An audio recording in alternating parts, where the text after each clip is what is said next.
Cambiamos de asunto para contarles que una familia de Almería lucha para que el crimen de su hijo no quede impune, Mercedes.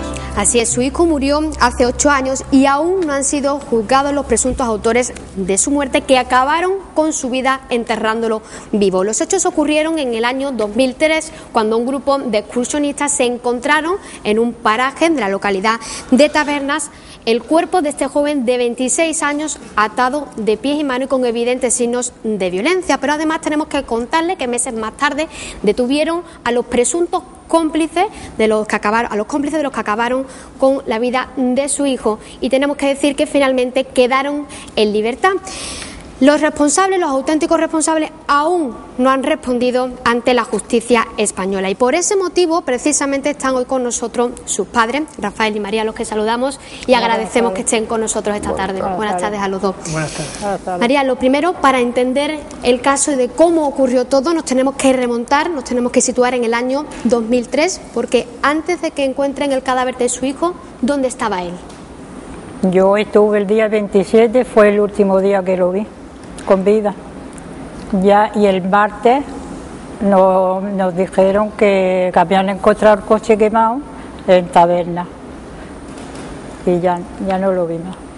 ¿Cuándo se descubre lo que le ha pasado a su hijo y cómo se enteran ustedes? A los 16 días, cuando los excursionistas lo encontraron, pues llamaron a la Guardia Civil, a la policía, y fueron y lo identificaron, una persona ya allegada a nosotros, que era mi hijo.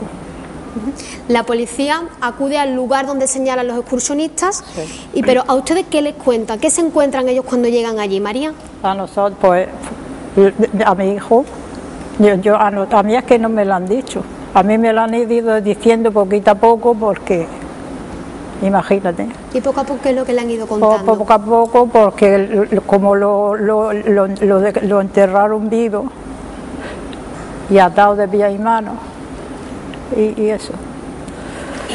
Juan Antonio, según la autopsia realizada al cuerpo del joven, ¿cuál fue la causa de la muerte?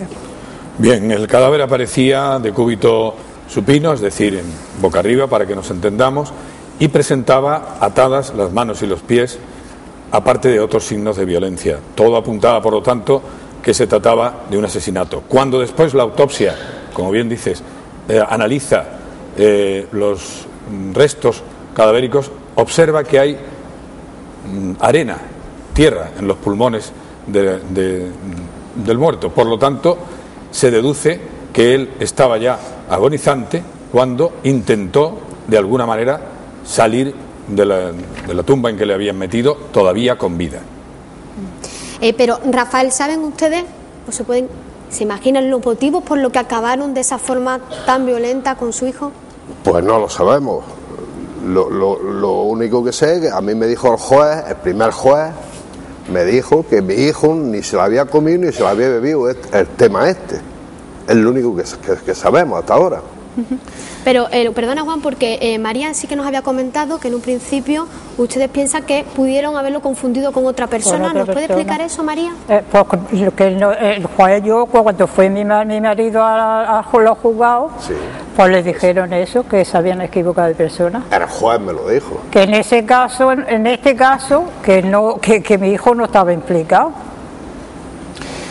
Poco después la policía detuvo a los cómplices de los presuntos responsables de la muerte de su hijo, y yo no sé si ustedes saben quiénes eran estos individuos. No, lo sabemos ahora por la policía. ¿Quiénes eran? Son españoles. Son españoles. Pero 6 o 7 españoles son los cómplices. No lo conocíamos. Por lo visto han tenido que coordinarse policías de Madrid, de Granada y de Manresa. Y entre los presuntos autores de la muerte de su hijo, parece ser que pertenecían a una red de extorsión y de tráfico de sustancias estupefacientes, y que realizaban sus actividades en el Levante y en la Costa del Sol.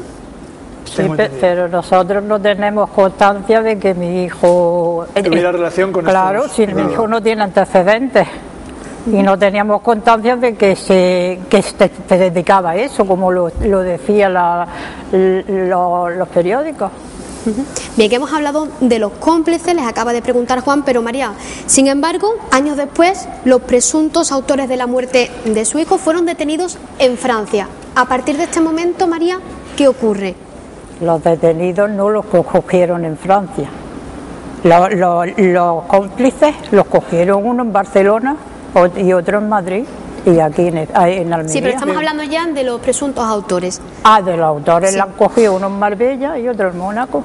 Muy bien, los han cogido. ¿Y qué es lo que ha pasado? Porque ¿qué ocurre a partir de que los cogen? Porque los cogen y la jueza, como había quitado la orden de extradición, no los trajo a Almería. Pues estaban requeridos en Italia y los extraditaron a Italia. Pero por el caso de mi hijo no están detenidos. Rafael, ¿cómo viven ustedes esta situación? Porque tengo entendido que están asustados, para empezar, con miedo. Fatal, vivir por vivir. Estamos con miedo porque lo mismo que han hecho con mi hijo no pueden hacer nosotros. Justicia en este caso de mi hijo, porque nosotros vivimos ya por vivir, porque él no tiene aliciente a la vida, para nada. Ustedes lo que quieren, por tanto, es que se haga justicia. Exactamente. Que se llegue al fondo del asunto. Hombre, por supuesto. Correcto. Porque se nos cerraron las puertas de la justicia. Juan Antonio, esta familia, ante esta situación, ¿cómo puede agilizar los trámites o iniciar los que fueran pertinentes? Bueno, esta familia han tenido verdadera mala suerte, diría yo, con anteriores letrados que les han llevado los asuntos. Actualmente están en muy buenas manos. Tenemos que tener en cuenta la complejidad del caso. Estamos hablando de 5 tomos y 1.500 folios. Por lo tanto, es difícil que yo pueda aquí dar un consejo concreto, salvo el que les digo. Con el recurso que ha puesto su abogado frente al Consejo General del Poder Judicial, sabiendo que además la causa está archivada, pero con carácter provisional, y que al menos uno de los presuntos autores materiales está detenido, yo creo que eso es para que sigan confiando, sigan peleando, porque estoy convencido que finalmente se va a celebrar un juicio y van a pagar sus culpas los autores de esta barbaridad. ¿Ustedes quieren decir algo en este momento que están aquí? Porque pido justicia, que la jueza dé su brazo a torcer, porque yo he ido a hablar con ella para que me dé una explicación por qué ha cerrado el caso de mi hijo sin hacerle juicio. Y ella no me recibió. Lo echaron del juzgado, y le he escrito una carta, tampoco he tenido contestación. Bueno, pues dicho queda, a ver si esto remueve y eso es lo que pido, o sirve para activar algún proceso que a ver si es verdad que nos ayudáis. Nosotros a ver si es verdad. Hemos intentado ayudarles dándoles esta tribuna, este foro, para que ustedes expresen lo que crean oportuno. Gracias por estar.